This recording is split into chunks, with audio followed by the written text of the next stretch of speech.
two. Disappointed! What doesn't kill you makes you stronger. He's every second out of this. Okay, this is my Breaths with Friends podcast, my 106th episode with Ian Bagg. Sorry I'm late, buddy. I'm so stupid. I took my dogs out at 10:30 thinking I'd be home in time, and I got thinking, and then I was nowhere near home. So I apologize. Dogs take priority. That's number one. Take care of the dogs. Gotta take care of the dogs. Those are amazing animals. You gotta just be with them as much as possible. As much as possible. You gotta be their friends. I love your backyard. Yeah, I had to micromanage the background. It's all about the background. You know, look at you got a photo. Is that a photo or is that outside? It's real. It's this new AI stuff. It's very interactive. It's very interactive. Oh my goodness, that is great. Okay, my first question is Ian Bagg, what's your middle name? Is it paper or plastic? It's actually Scott. Enjoy taking over my Social Security and enjoy my debt. I had to get that one out of the gate. I had insomnia all night thinking about that one. That's the only time I'll try to be funny, I swear. My first jokes were my Uncle Paper, my Grandpa Art Bag, my Jim Bag, and then my cousin. We all hated douche. So I met you at the Comedy Club, Comedy Store recently. Comedy Store, yeah. You had a killer set. Thanks, bud. I left after you went on to go to the bathroom because the other guy was kind of off. And then when I came back, he was off stage. That's fun. That's how it works. So do you take a long enough poop, somebody else will be there. Well, I think he kind of bombed or something. Something happened where he kind of left the stage early, and it was kind of an odd I don't know if he left early, but he kicked some women out, I think wasn't that it? I don't know. I left. Oh, okay. But do you kill all the time? You're a killer. I kill my rate. What do they call that? My when you're going, if you add it all up, I think I do fairly well. Yeah. I try to. I think that's what comedy is. It's somebody that's funny once, and then they do it well, and then they bomb for 30 shows, and then they get another one, and the addiction comes back, and you just kind of keep getting more and more until it's you do well more. But we all bomb. Like it's so interesting that you can get a group of people not to like you all at the same time. You're used to them liking you all at the same time, but you can get a group of people. And I would say the percentage is the same too. Even when you're killing, there's a couple people that don't like you, but even when you're bombing, there's a couple people that do. So it's the percentage is it just mirrors itself. Well, you have this huge thing, and it goes a long way. Besides the fact that you're fucking hilarious, is you have a very big likability factor. Oh, thanks, man. And that's huge. I had no idea I had that. So that's thanks. I've never had anybody tell me that. Really? Yeah, I just, I try to come out and have fun. I try to make the audience my friends. And that's, I don't know. I guess that's my likability factor, that we become friends pretty quickly in my show. I think the crowd realizes that I don't think I'm above them. If anything, I think I'm below them, and I'm just a buddy that's hanging out. So, well, how tall of a man are you? Are you like regular size? I'm 6'3", yeah. So, okay. Yeah. So I come in right now. I'm bouncing in at about 275, 280. So I'm a linebacker right now, and I should float around 230 is what I should float at. So I'm big, but I think. But nimble. But when I get off stage, people are always like, I had no idea you were this size. So you know what I mean? So I'm able to make it not seem like I'm imposing. So yeah. What's your workout routine? I go to the gym 5 days a week. I walk my dogs every day. I try to stretch as we get older. I'm 50 years old, and as we get older, stretching is the most important thing. And I try to do cardio and a little bit of weight training. So what's your diet consist of? Like, I was gonna say that's my problem right now. Right now, I don't know. Probably the last 7 years, food has just been insanely delicious, and I can't. And my wife is she's an amazing cook, but she also loves to experiment and find places for us to go to and try things. And I don't really have an off button, so I eat too much. So, and I can do it a couple times a day. Like usually you should do it just once a day if you're going to do it. But I like, if we're on vacation, it's go time. And then trying to get back to normal has just become a problem. So at some point, I hope I get back to a weight I'm comfortable at and not carrying around extra weight. Lately, I've been doing, I mean, I'm 54 now. And lately I've just been like, my sleeping pattern, my eating patterns all off. Like I get in the middle of the night and eat. And you eat it? You eat in the middle of the night? I try not to. It's like doom scrolling. It's like, what am I doing here? What am I doing? And you're doing it, but I buy sometimes, and I'm trying to not do this, but little chocolate peanut butter things inside a pretzel. There's a dark chocolate thing from Trader Joe's with the almond butter. I love the fact that they try to sell Trader Joe's as a healthy place, but nothing they have is healthy. If they put dark chocolate around something salty and crunchy, I'm going to eat it. Good for you. Well, I don't know. I got rid of my COVID-19 and I'm trying to stay that way, but it's yeah, but you know what? I don't know about you, but I find I'm either really in good shape or I'm hanging with my friends and having a good time. There's no in between. You know what I mean? Yeah. So, yeah. I don't know. So I'm enjoying life is what I'm doing, and I enjoy being around my friends. And if you can't look at me like this, I apologize. You're not gonna be my we'll look at you. Yeah. So I started going down a rabbit hole. I'm not chasing poon. I'm not out there chasing poon either. So you know what I mean? So it's different if you're trying to get some, I think, but I'm not. I love my life. So yeah, I'm comfortable. What's your go-to food? Like, what's a favorite thing that you like to eat? Like in a couple, or just one thing, like lobster or steak? Are you a steak guy? You mean if I'm going to go for dinner? Yeah. I would say sushi is a good thing to go out for dinner for, and a lot of fun. But I love Mediterranean food, like go out for shawarma or something like that. Some rice, chicken on a skewer, add some great hummus, some spices, some garlic. Yeah. I'm getting hungry. Yeah. So I went down a rabbit hole last night, and after I edited this last podcast I did with Dre Castro, and independent filmmaker, documentary maker, amazing. And I started looking at all the shit that you've been on, and I usually like to do a past, present, and future on the show. You got such a fan base, and you've been on so many. You've been on Harlan's, you've been on My Mommy's House, Bert Kreischer's. That's the tip of the iceberg. And I wanted to ask you questions that are original, like that you haven't been asked before. So if I ask you a question that's similar, that provokes another question that's even more interesting, please feel free to tangent on that. So, like back in your past, we'll skip through a little bit. I want to see, you're Canadian. Yes, I'm Canadian. Because I did some research, and when I met you, I was with a bunch of fucking Canadians. We're with the Canadians, yeah. You might be Canadian. I'm like, oh, is it a Canadian podcast? Yeah. Well, now it is. It's I know so many Canadians, so it's hilarious. So you grew up in Canada. Whereabouts in Canada? Let's do a past, present, and future, and then we'll get in the nuts and bolts about the present and the future. But like, you grew up in Canada. You went to high school. When did you know you were funny? So I grew up in northern British Columbia, a little town called Terrace, BC, up near Alaska for the Americans. I knew I was funny in the 5th grade. I made Shannon Butler laugh, and the feeling was insane. And then I noticed people around her were laughing, and I noticed I could say things and people would laugh. And it got so out of control. I tried in grade 6. I was like, I'm not going to make anybody laugh this year. I'm just going to concentrate on my work. I'm going to ignore everybody. Everybody come up to my desk and kind of hang out. And then they didn't. And I was like, this is bullshit. I'm going back to making people laugh. Where are my fans? I need my fans. Yeah, exactly. I need my fans. I'm not Jim Carrey. I don't need to do drama. So the 5th grade, and I was always, I grew up in a really funny town. And something that I noticed is the people in our hometown were really funny. Like, I don't think I'm the funniest one to come out of there. There was a guy named Jughead he was older than us, and I used to watch him and make people laugh. And Jamie Koopmans was his name, and he could make people laugh so hard.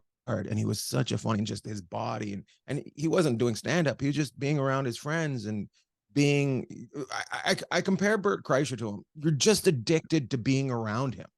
You want to be around him. And Jamie probably could have been Bert, you know, if he had gone into it. And a guy named Richard Blaine's just like just an acid tongue. Just you'd say something and he just flip it and you just look like an idiot.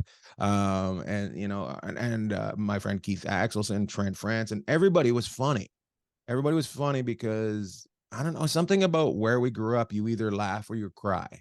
And it's a tough working, like a mill town, logging, mining, and you know, you worked hard and you played hard and you laughed at work. You went to work and you had fun because the work was hard. So I think that's kind of something that was instilled in me, that you know, when you go to work, you do the work, but you have fun. Yeah. So, yeah, I sit sometimes and I'm like, I don't know if I'm blessed or cursed my life of not working a real job. Like my dad was a mechanic, my mom was a nurse, and they worked hard every day. My sister is a teacher. They work hard every day at what they do. And I think I work hard, but I'm just playing. That's all I'm doing. I'm out in the sandbox just playing. That's all I'm doing. So you know, it's great. And then so I took off at a terrace. My mom is from Australia. Okay.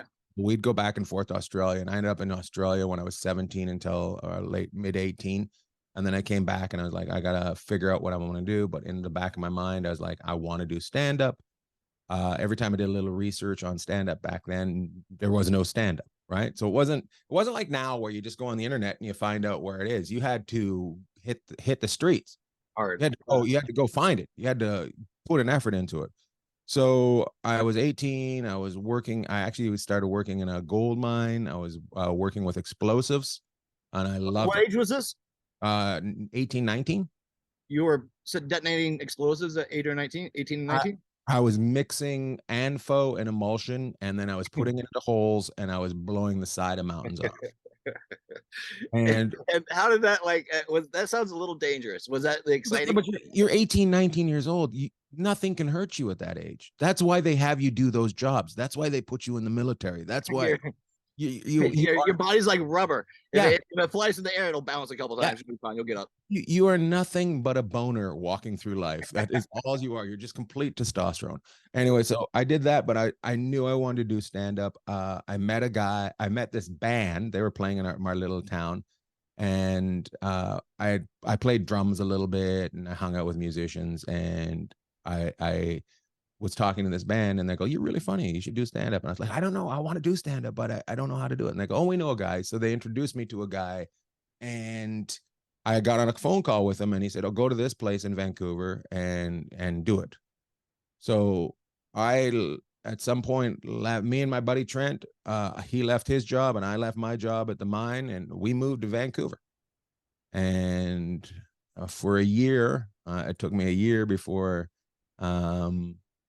I ended up trying it. We were in the big city. I wasn't used to being in the big city. We had a lot of fun, got a little bit sidetrack with the toot scoots magoots and the girls and running. But I said one day I got to do this. And there was a contest at the Punchlines in Vancouver. And I went there and I did the contest, and I didn't win. I was naive. I had no clue. I thought that was my shot. That was my shot at show business. I'm done. I just happened to be walking out at the door, and the manager was standing there, and he said, "You should come back next week and do open mic night." If he had not said that to me, I don't know if I had gone back. Like, I don't know. So I went back and I just started there, and about I don't know, it just kind of moved real quick. It just really moved quick. I would try to get stage time everywhere. If a guy was doing a show, headliner was doing a show someplace, a couple hours out of town, I would say, if I drive your car, because I didn't have a car, if I drive your car for you so you can just rest, can I do 5 minutes? And they'd say yes. So I'd get in the cars and drive and get 5 minutes, and then all of a sudden I was featuring, I was a feature for these people, and then all of a sudden I was headlining. And then one day I was doing a show, and a guy named Pat Bullard was in town. He was one of the funniest guys I've ever seen. And he was in Vancouver doing a show. And at that time it was open mic and then the headliner, right? So I went on the open mic, and he seen me, and he pulled me aside and said, "You have to get out of Canada You can't Get stay. out. Yeah. So I was confused because he's like, you have to promise me you're going to get out of Canada. Because if you're here next time I come here, you're stuck and you'll never get out of Canada. And you're not in show business if you're in Canada. And I was like, well, this is kind of harsh. I never had a plan to move out of Canada. I wanted to do stand up. I didn't know I had to move out of Canada. So I was like, okay, well, I got to figure out how to get out of Canada. I happened when my friend Craig Campbell was on at the Montreal Just for Laughs, and I followed him out there. He said, come along, hang out and watch it. And I said, okay. I happened to get a couple spots at a comedy club. There was a comedy club owner from New York who seen me, and he said, if you ever come to New York, I will put you on stage. I took that as you have to go to New York, right? Yeah. So 6 months later, I went back to Montreal and did a headlining spot and made some money. So with my $800 $800 Canadian, I bought a train ticket to New York, and I was determined to get on stage. Well, as I'm halfway to New York, I realized I don't have a place to stay. So we pull into a Penn Station, and the spray paint's everywhere and everything's going on. And all I can think is, I've made a horrible mistake. Welcome to New York, baby. Exactly. So and this sounds like a dream, like a movie, but as I was getting off the train, lying on the ground was a piece of paper that said youth hostel, $14 a night. So I picked it up and I called, and they said, yeah. I said, yeah. They said, you can come stay here. If you're Canadian, you can't be American and stay here, but you can be from someplace else and stay here. And they said, we open at 11. You can come check in at 11. And perfect.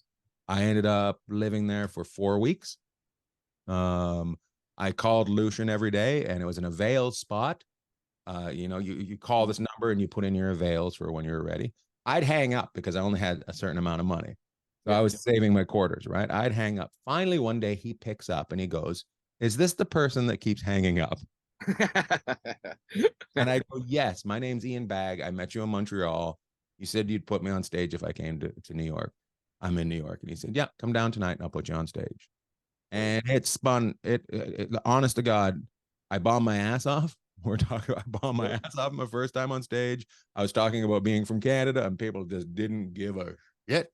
And what year is this? This is 1995. Okay, so the Canadian flow of comics have already been like with McDonald. And, Norm's down, but he's not on Saturday. Norm's down, but he's not on Saturday Night Live. He is working on Roseanne. Okay. So I think he starts on Saturday Night Live maybe that year or something like that. So and Tom is not huge. Tom is still in Canada. I'm trying to think who else was. 95, I think, is when he came. Was he when he came? I don't know. I don't know. His I love what he's doing with his career though right now. He's just moved back to Canada and basically I want him to be happy. If he's happy, I'm happy. He looks happy. He looks really happy. I really want him to be happy. So I hope he's happy. I love his photos of him on the horses in the field. Yeah. Well, he was going out he did a trek. He did a little tour back, I don't know, maybe a year or two or something ago, but he also drove his, Charlie, his dog, around the desert and did like videos of that, which are really nice. Like little, like it's almost but he's got his crowd. He's got his crowd. They'll follow him anywhere. Well, I love the fact that he's, he created Webovision. He did all these things that were innovative, and then, basically created the podcast. There's another guy who's supposed to be the originator, but and now to see him leap from that and going back to Canada and creating a studio there and leaving his LA digs, he's documented it all. And to do, but don't you think because of what we're doing and because of everything that's going on, you don't have to be in LA if you don't want to? Absolutely. Right. Absolutely. I've had friends blow up huge. We've had and never come to LA to live. I've had friends move away from LA and get bigger, So I love LA. I'm living on the beach. Yeah. There's nothing in my hometown that can let me do that. Maybe, but it's also so far away from everything. Everything's a 2-day trek to fly anywhere, right? Yeah. Tom's in Ottawa, around Ottawa. He can get places, no problem. If you live in America anywhere, you can get places, no problem.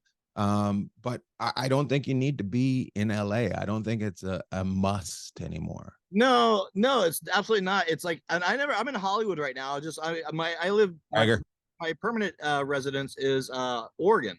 So I like to go up and down, but like I never found myself being, why am I in Hollywood? Am I using it correctly?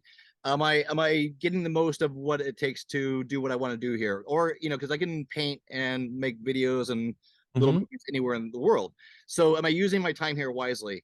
And that's always a daily grind, to make sure, because it's so expensive and stuff like that. So the media is changing, which is actually because you've been on so many and watching everybody come up like with, Segura and all these big names and stuff like that, and them becoming really, really rich. And I'm not just talking about the money thing, but they with Bert and all these content with what they do with with building these empires that they're building.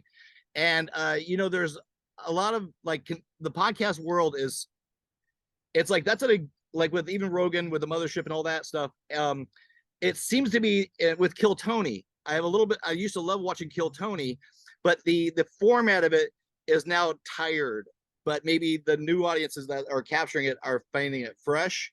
And it seems like, I'm not here to bag on anybody, but it's just like this, they become too, it's like, how magazine's great for the first few years that it's out, and then it starts getting smaller and smaller and cheaper paper and cheaper paper. Well, I think that's a point of and we've skipped ahead because I think we're going to skip ahead to now. Okay, so we're talking now and future. Okay. And I did start out with these guys, and I've been pushing all those ways, and I've never been able to get by the gatekeepers. Now life has changed. There's really no gatekeepers anymore. With the way we can present our audience and to present our art to the audience now, the only gatekeeper is us. So, but if you're going to keep control and you're going to, and there's only a certain amount of money that's going to make you happy, right? So how do you take what you create, right, and give it to the people in the same way you want to create it, but better, right? Yeah. So some guys might cut corners to make it better, which makes it worse. I hope I just keep going. Like, I hope I just keep going and putting stuff out, but better quality. That's all. That's my only hope. I hope I grow. Do I want money? I want money. Do I want a following? Yes. Do I want to be able to go into a town and sell tickets? Yes. I want all those things. But I also have come across in the last year, I don't need a gatekeeper. The gatekeeper is me. I work with people I like. We create, we take it to these platforms, and we give it to the people, and we figure out how to do it. Right. So my stand-up has worked really well. Now I'm trying to come up with other things to add on to my stand-up to give people, sorry, they've decided to cut my door down. I apologize. But I get what you're saying, but also it is, whatever we do, we need to keep evolving, right? If it's not evolving, like some people stand up never evolves. I'd like to think that I evolve. I think that I like to do. I've been told I'm a crowd work comic. I don't think I am. I think I just write. I'm in a writer's room, and the audience is my writing partner. We're just writing on the spot. I'm not sitting at home in my room by myself coming up with an idea. I'm just having a conversation, and we're writing right now. And some of it's going to be horrible, but I've gotten to a point where the percentage is quality. So, but I think all of us as artists got to figure out, where are we happy? Yeah. Where do we belong? That's going to let us create. And for some people, that's in hell. They have to be in hell to create. Understandable, right? So, but for you, if you create the best in Oregon, do I think you never come back to LA again? No, but I think you come back every once in a while, but it's less and less and less. And your happiness and where you create is in Oregon. Yeah, I like creating. The thing about painting, you can do that anywhere. But I found myself doing a lot less painting because the energy is so overwhelming here. Sometimes it's like, whoa. it's a lot to take. And like even when I go and visit friends, anyways, I see around LA, and they seem to, a lot of people are on the same patterns that because you're seeing it out of, you kind of got out of the jar and you come back in, and people are sort of doing the same thing with the same dramas, and it's sort of like high school a little bit. And it's like you kind of get out. It's refreshing to, I don't know, it's to breathe, right? Such a bubble here. It's amazing. It's a truly a trip. Well, it's also the same bubble over and over again. Like yesterday, uh, I had a kid pull up next to me in a car as I was leaving the Comedy Store, and he felt that I cut him off. He's on the phone, talking into the phone, and fucking high as shit in a fucking brand new Porsche with paper plates on it, even pulling out of traffic. That could have been 20 years ago for me. That's exactly the same. I don't know whose kid he is or whose nephew is, but that's happened, and that's just boring, right? But Yeah. those people don't create. Those people just suck off the creations, right? And and if as us as creators, if we get caught up in that, we don't create, right? So you do have to get out, because there just happens to be more here than anywhere else. That's all. But it's everywhere. That I'm just saying, those people that just take and take and take and take and take and take and don't have anything but maybe money to give. Yeah, they don't have an outlet, a creative way to transmute negative to positive. But we're fine. We have to learn to be fine with that, because if everybody could, we wouldn't be needed. Yeah. You know what I mean? Let them be like that. I love that a guy picks up my garbage and does that, because I never want to do that. I love that there's a guy that's picking up my garbage someplace and probably has fucking way more talent than me, but just doesn't have that drive in him to knock me down. But I also love that the fact that there's a kid that is picking up garbage that has the drive that one day will be better than me. But those are three different people, and without that, the world doesn't go. Who are some of your influences growing up? What made you? Who are the comedians or actors or performers or movies that you liked growing up? That kind of you already knew you were funny for like a long time. But so what were you watching? You can hear it on this podcast how hilarious. It's deep. Well, we all know you've been funny for a long time, but when you I knew you were going to be a little deep, but I didn't realize that I'd be like, come on. Yeah, like funny enough, I was influenced by Cosby.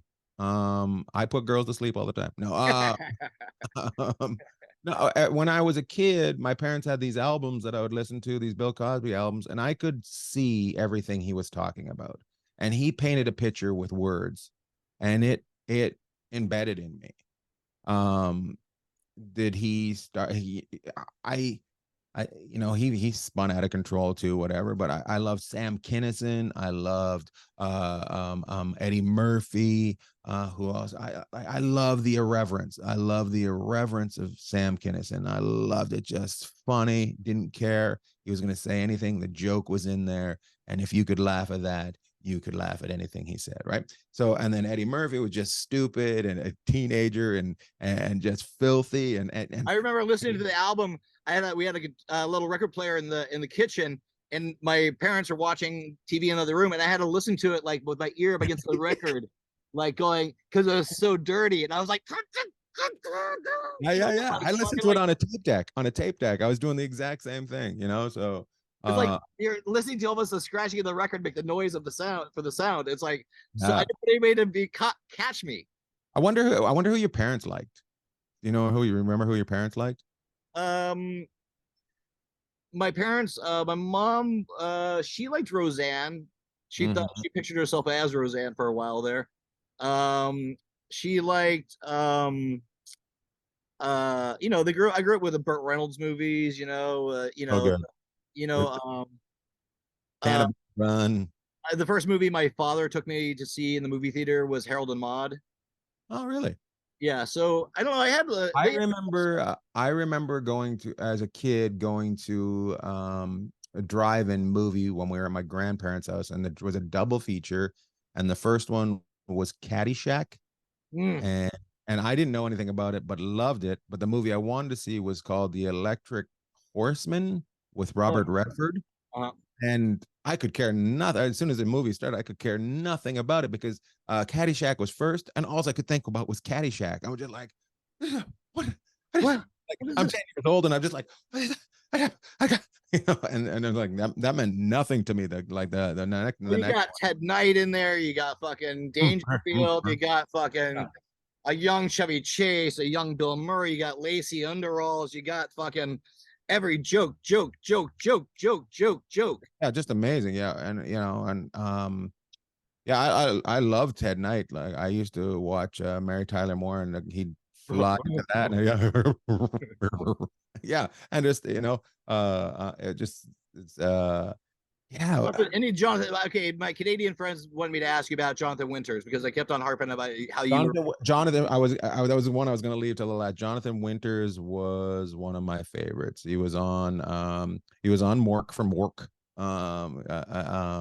Then he did a show. Not many people know this. He did it with Quaid, Randy, not which is the brother that spun out. Randy Quaid. Yeah, he's nuts. Yeah, so he did a show with him where he played Randy Quaid's father, and it was really good. And they'd sit on the stoop after and at the end and talk, and I just remember he's my biggest, and he looks like my dad. If you took my Jonathan Winters' hair off him, my dad looks exactly like that, and I think I look like my dad, so I think I look like Jonathan Winters. And I used to love him on the Tonight Show and everything I could find him in. I was blessed with the fact that I went to pay my SAG bill one day, and I was at the SAG office, and thank God this is just before everything was paid online. And that night, Jonathan Winters was doing a sit down and question and answer, and I just happened to see the poster for it. I would have known nothing about it, so I went to this thing, and I got to see my hero talk for 2 hours, make me laugh, make me cry, make me confused, make me guess and second guess everything, make me know that I was in the right, yeah, I'd heard that he would hang in a bank in Santa Barbara and just talk to people. And I was so mad that I never just got in the car and drove up and found that bank and just got to talk to him. Because one of my favorite times was I was flying, and this is in the last 5 years, I was flying and I went through Chicago and I went into the lounge and I seen Bobby Hull. He was sitting there. He's an old hockey player, and I seen him sitting there, and I went over to him. I said, "Hey, I don't want to bug you. Just want to say I'm a big fan." And he said, "Sit down, talk to me." And we talked for about an hour about everything. And he said to me, "Thank you for talking to me. If I don't get to talk about these things, they never really happened." And I was like, "Oh man, I should have talked to Jonathan Winters. I should have." That's all I could think when he told me. I was like, I should have gone and just my Jesus was up there. You know what I mean? So yeah, I had a similar situation when I first moved to LA. I had a chance to Chuck Jones was at Beverly Hills Gallery signing things and had some new lithographs and stuff. And I love Chuck Jones and Tex Avery, the original Termite Terrace crew and all that. And I didn't go. I talked to the lady. Is he there? Oh yeah, Chuck is going to be coming in here in about half an hour. He'll be here for like 4 or 5 hours. So if you want to come by, and I was like, I didn't have a car. Oh, you just didn't have a car. You didn't have a way to get there. Car in the bus, and I also, I had such a romanticized vision of who he was that I don't know. You don't want to ruin. You don't know if he would have lived up to what you wanted. Yeah, because it was so like he was so instrumental in my inspiration growing up, drawing and stuff like that, and watching. I cataloged all the cartoons, Tex Avery, and in order of stuff like that. I think there's very few that I've always heard don't meet your idols or your heroes, right? But if you put it into perspective, when you met them, if they're busy, if something was going on and they blew you off, and you take that as your meeting, and you're like, oh, he was an asshole. Maybe you're the asshole, right? Yeah. Right. So he was set up. He wanted people to come. He wanted to talk to people. I think I was I don't know. I was going through a lot. No. I get it, but I'm just saying. I like to think that people, they're good. People are good for the most part. Yeah, there's going to be some dicks, like there's always going to be some dicks, but I'd say the same amount of dicks work in mechanics as work in entertainment, right? It's not just because of Just entertainment. not in entertainment that people are assholes and Don't weirdos. you? Yeah, exactly. I think most of us get that we're really lucky. We're just lucky. Like some people think they're the craziest talents of all time, and you're like, nah, we're just popcorn, and you happen to pop at the right time, So Yeah. So that leads me to like you've been all around the world. In my little deep dive, you've been on the road with Kreischer. Were in Africa. Mhm. You've can you give us a little list of the? Have you been everywhere on the planet? No, I haven't been everywhere. So I went to China with Jim Gaffigan just Not before Jim became a huge star. fucking Had a funny. great time. We did Beijing and Shanghai. I got all liquored up and went partying when we were in Beijing. Ended up meeting a white girl, so I missed. I ended up miss. The I ended needle up. in a haystack. I know. I was like, I found this, and I'm like, I The ended up, one. yeah. And I missed the bus the next morning to go to the wall. But I think my story was just as fun. So Yeah. it was way before I met my wife. Yes. I Real went quick, can I ask you a quick? Can you tell us a Gaffigan story that nobody's ever heard before? like okay. So here's an interesting story, and this is way before he got married. My first time to the Irvine Improv was the headliner was John Panette. Jim Gaffigan was the feature. Jamie Kennedy did a guest spot, and I was the MC. That was the show, and if you could look, and that was three. They've moved the improv 3 times since then to bigger and bigger and bigger places. So, yeah. But here's my funny Jim Gaffigan story. I So, love Gaffigan, man. so I walk out. I'm like, I wonder where Jim is, and I walk out. He's making out with this woman on their front porch deck or whatever. and then just as they finish making out, this guy comes out and he goes, "Has anybody seen my wife?" I'm like,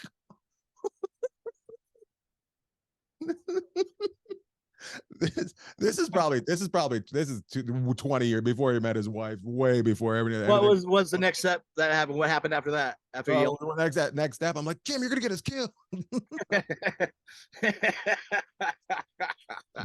Jim's got lipstick all over his face. No, we haven't seen her. Oh God. I probably just told that story, but he was single. We were all partying. It was a fun time, and just being with Panette, and Jim and guys that I loved, and it was so much fun. And how old were you at this point? Well, was probably about 30. So wow. Yeah, and I just did the Irvine Improv, and I made a milestone. I sold out 5 shows. Full price tickets, and I told that story of my first time being there and seeing John Panette sell out and wanting it, and the fact that I actually got it. I just wanted to thank those people, and it meant a lot to me. So yeah. Wow. That's crazy, man. You're on top of the world at this point. You're selling out. You're in different countries. What have you been to Amsterdam? I've not been to Amsterdam. I've been to I did with Gabriel. I went with Gabriel Iglesias. We went to Denmark, Norway, Sweden, and I think Germany. We did all those. So how long was it? How long of a tour was that? Hold on. You probably can't remember. So much shit happened. It's probably so much drinking. That was 2 weeks. That was the first time I ever did PJ's private jets. And wow. Wait, so you did all those dates within 2 weeks? All those shows in that area? Yeah. Shit. Yeah, we did. I think we did 10 shows or something in 2 weeks or something like that. So are you running on pure adrenaline at this point? Like, is it just your endorphins are spiking? Now? No. during that time, like, I mean, it's got a lot of, I mean, honestly, I was nervous for the first show. As soon as we got through the first show, I'm an opener, so I'm just living it. I'm just taking everything in, and we're playing hockey arenas in Europe that I'd only seen on TV, and went backstage and looked at all this stuff, and it was so much fun. It was great. Gabriel is so nice. Meeting the guys that we hung out with, seeing how tours when they get that big are run was a learning experience. How are they run? Like in a nutshell, like now is because you're basically blowing up, and you've been blowing up for like things are moving nice. Things are moving nicely. And when you get into like your mom's house or in these environments, because I love your mom's house, I've been watching it for like a long time, since the beginning. Right. And but even now I'm sort of starting to get a little bit like exhausted from the format a little bit, because well, you have to realize, I think you need breaks, right? Yeah. And a lot of content I've been watching for 5 years on them. Yeah. So yeah. So like I've always been a Howard Stern, like I'm a huge Howard Stern fan, but there goes weeks where I don't watch it or listen to it, and then when I get back to it, it's fresh again. Right? Yeah. It's just like, this guy's stupid, the people around him are stupid, and the interviews are great. Yeah, I still love what they're doing. It's just it's so interesting to see everybody. I know we're hopscotching around in this conversation, but just basically but it's just interesting to see the growth of it, I guess. Yeah, I think it is. Can I tell you? Can we do 10 more minutes and then I gotta go? We can. It's all gravy for me. This is great. Thanks, so as you have a hockey podcast, I tried finding it. What's the name of that hockey podcast? Called Enjoying Orange Slices with Jeff and Ian. There's our logo right behind me. And my buddy that I grew up with played in the NHL. He played for the Detroit Red Wings, and then he went off and became a airline pilot. We both love hockey. We kind of float around with NHL friends, and we have interviews with guys that come on, and we talk hockey. We talk about life. He's pretty corporate because he works for an airline, and I'm offside. So it's fun. And it's just I get asked who's my favorite team. My favorite team's the Vancouver Canucks, but I love hockey. I get along. Canucks. Yeah, I get along with everybody in the league because I have friends that work for everybody in the league. So I don't really have a favorite anymore, although I will always bleed blue and green. So did you ever play the hockey on the kid? I'm sure you did. You're a big guy. Did a movie where I played hockey with a chimp. What was the name of that? MVP 2, Most Valuable Primate Part 2. The producers of Air Bud are bringing Jack back.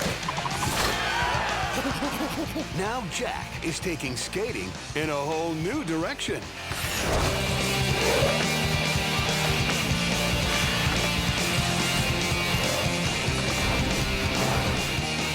What the?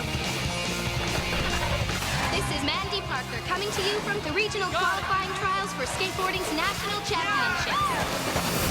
This competition has just gotten wild. This crowd is going crazy with excitement. Yes!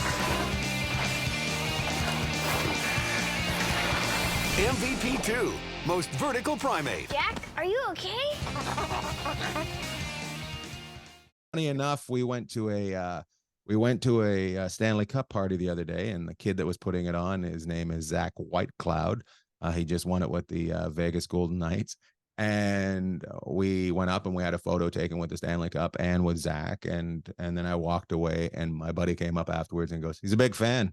And I thought like, yeah, it's why, I don't know why you got it. Yeah, I'm like, sure he is. And then all of a sudden he was standing next to me and he goes, hey man, I used to watch you on TV all the time in MVP 2. I love that movie. And I'm like, how old were you when you watched it? He goes, 10. I go, and then he goes, I was 10. He goes, you must be so old. so he chirped me about and then he loves my stand-up. So it was I'm blown away. I'm blown away when anybody says they see me. I'm just like blown away. How often are you doing this podcast? We do it once a week. Once a week? And are you 35 minutes we try to get to, but a lot of times it's 55. Yeah, it's nice to have, because it seems like that opens up after about 10 minutes. You know what I mean? It kind of like, then you can do like a flow. What do you have coming up in the future that you're working on that people, your fans, that you're allowed to talk about, that you want to talk about? Like, I'm allowed to talk about anything. I'm not doing anything that people are in charge of. we're building our YouTube station. We're building different content, putting out clips. Instead of doing one special, I'm recording weekends of shows, and I'm just taking out 10 minutes, 10 to 15 minutes, and we'll be putting out pieces once a month. So I'm calling them regulars instead of specials. Okay. That's going on. I'm also doing things where I kind of go after the trolls a little bit. I just question what they're up to. Can you give me an example? One guy was mad that I used the word puss a lot. He go, and when I use the word puss, I'm talking about pussy, and he's like, puss means face, blah blah blah blah blah, and he was complaining about it. But people just complain to complain. Like, Yeah. I don't know if they can't figure out how to scroll on, like or what goes on, but they complain to complain. So I'm just gonna be bringing up some of the things that are said and my response to them. So there we have one of those videos out. We're doing some on the road content, doing some man on the street, which is basically crowd work in public places. But I'm not calling people dicks or anything, just having a good conversation with people, because I really don't. I've had people say, "Oh, you just take down the crowd." No, I don't take down the crowd. I have a conversation with them, and everybody's open. I'm tired of people saying, "Oh, you offended me." I'm like, you were fine with me doing everything else with somebody else, right? But then once it came something that was in your life, you're offended, but you're not offended for them. You can shut up. You have two choices in this world, and that is laugh or cry. So you gotta laugh. I'm sorry. Our audiences, I know we're running out of time here, so I want to squeeze in this last few questions. How are you finding the audiences lately compared to people have always been offended. Now they just have, it's easier for them to be offended. That's the only difference with social media.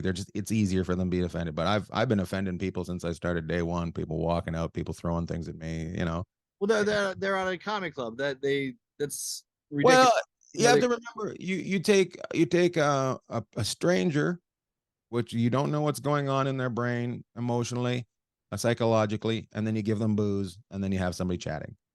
There's always going to be a victim. Somebody's going to be hurt. There's always, I like to think that people come to see me to escape. I hope I can let them escape. That's what I want to be. They're my escape, so I hope I'm their escape. Do you find playing at the store compared to these bigger giant stadium shows? Like, can you give us? And it's probably an old question, but it's interesting because, like, how does your act change when you're in the bigger settings as opposed to the more intimate settings, like physically or vocally? So basically, the smaller settings it's just easier for me to see people, but at the same time, the lights end at the same place, right?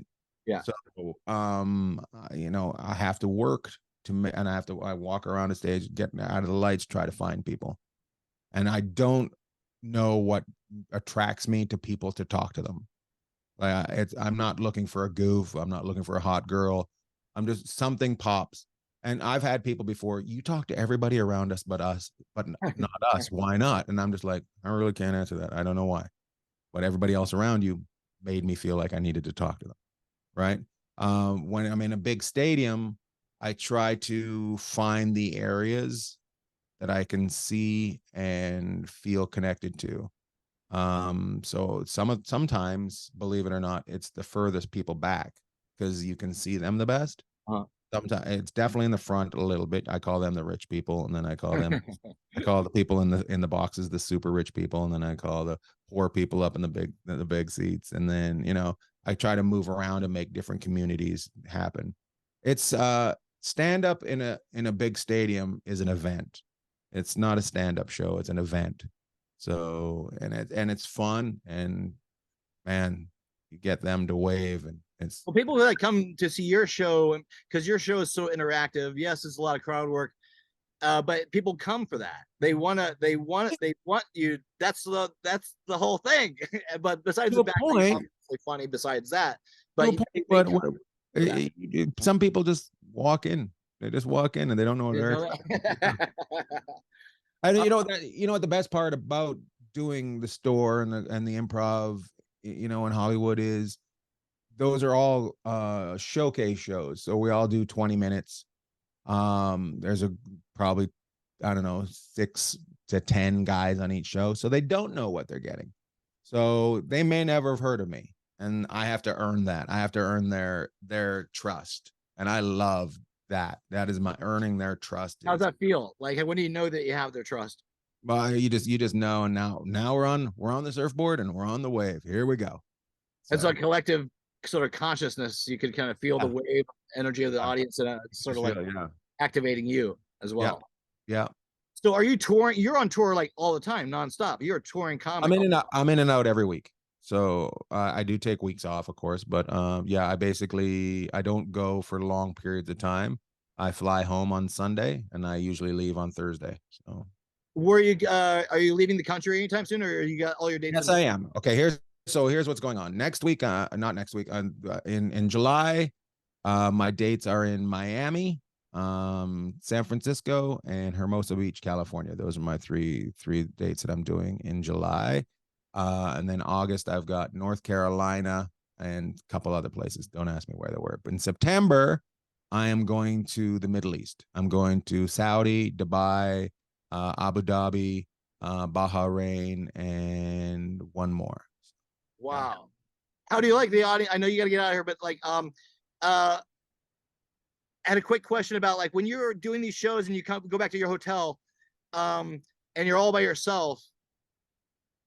How do you deal with that feeling of like up, and then like down by yourself? You're in front of 1,000 people, and then all of a sudden, from this ultimate high that's almost indescribable to being. Yeah, I think it's I don't believe, and I know this is going to sound weird, but if you believe one review, you have to believe every review. Yeah. So I try not to get too high, too low. So I just know that I had a wonderful time, and I take that back to my hotel, and I don't usually go right back. But I don't drink in between. If I'm working, I don't drink. Even after the show, I need a couple days to recover afterwards. So it's just kind of, that's how it goes. That's my dog, Lou. I think my wife's Lou. Well, hey, Mr. Ian Bagg, thank you so much for the opportunity to just talk to you and hang out, and fun conversation. Please, if you ever want to be on the show again, please reach out, man. Reach out anytime. Yeah, I appreciate you. Yeah, and I appreciate. Congratulations on all your success. Did you have a special that you're coming out with soon? Or no special. I got 2 out there. You can find them both on Amazon Prime. It's called Ian Bagg Getting to Know You, and the other one's called Conversations. Awesome. Well, what do you do with the rest of your day? I am going to. I gotta go get a passport photo. I got to send some T-shirts out. I'm gonna go to the gym, and then I'm driving down to San Diego and doing 2 shows. Nice. Yeah. Well, have a great rest of your night. Thank you so much. Let's talk in the future. Tell Lou I say hi. And he's talking up a storm right now. And do you have a website? IanBagg.com. And your Instagram? Ian Bagg. Okay, that's it. Ian Bagg. I try to steal Ian Bagg as soon as I can. And there's one guy out there that hates that I did. His name is Ian Bagg as well. So we'll have a great day. Let's talk in the future. You too. Be well. You too. Thank you so much. Yay! That was fun. That was good. That was good, man. All right. Cheers. All right. And have a good day. Go Canucks. Go Canucks. All right. See you later. All right. That was fun. Ian Bagg. Woo! That is one for the books. Let's cancel that. Okay. You can check out my website, brettwoods.com. I'm on Instagram, brettwoods22. Subscribe, smash a likes, share. Thanks to Mr. Ian Bagg. That was wonderful. I'll see you guys in the buy my paintings. In the present, future, present. See ya. 1, 2. Disappointed! What doesn't kill you makes you stronger. You're